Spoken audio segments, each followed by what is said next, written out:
Good morning everyone. Dito papasok na naman kami. At naglalakad kami.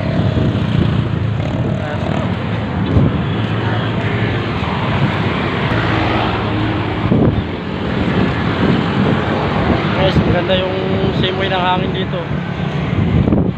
Ayan. Ayan mga katami, dito ko nadadaanan si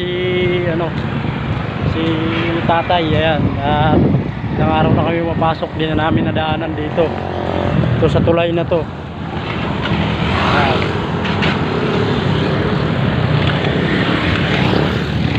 At tinitingnan ko kahapon, wala.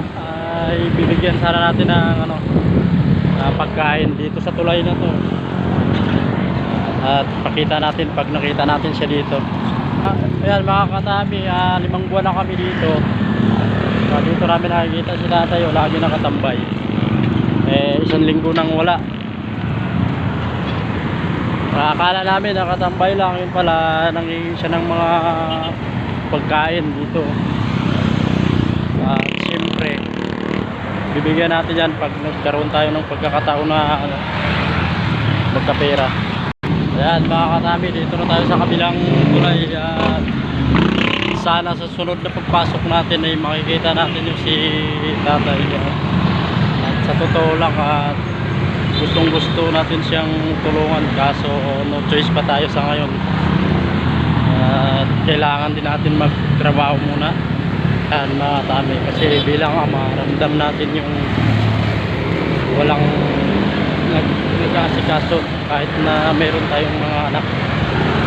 At isa rin akong maagang nawala ng ama. So at yun mga katami, at pagka nakita ulit natin si tatay, update ko kayo. Hinahanap ko na sa 1 linggo pero hindi natin matagpuan sa tulay na kanyang tinatambayan. Akala namin nung una mga katami ay isa lamang siyang tambay-tambay dun. Nakita ko nangihingi pala siya ng pagkain. Bawat taong gumaan nangihingi siya, pero siyempre bibihira lang yung nagbibigay kasi walang wala rin siguro. So ayan mga katami, pagka nakita natin si tatay, update natin ng mga katami natin dyan. Bibigyan sa natin pagkain mga katami, kaso wala siya doon.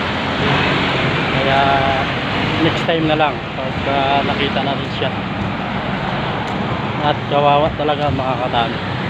Yun mga katami, kahit wala tayong maibigay na material na bagay, importante bigyan natin siya na kahit kunting tulong, kahit sa anong paraan man. Hindi natin kailangan na ibigay ng malaking halaga. Guys, pinakita tayo, pipitikan natin konti ito guys. Ayo guys,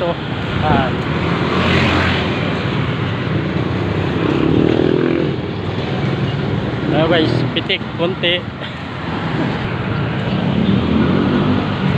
Guys, malapit na tayo. Patanggalin ko ng video natin. Thank you for watching.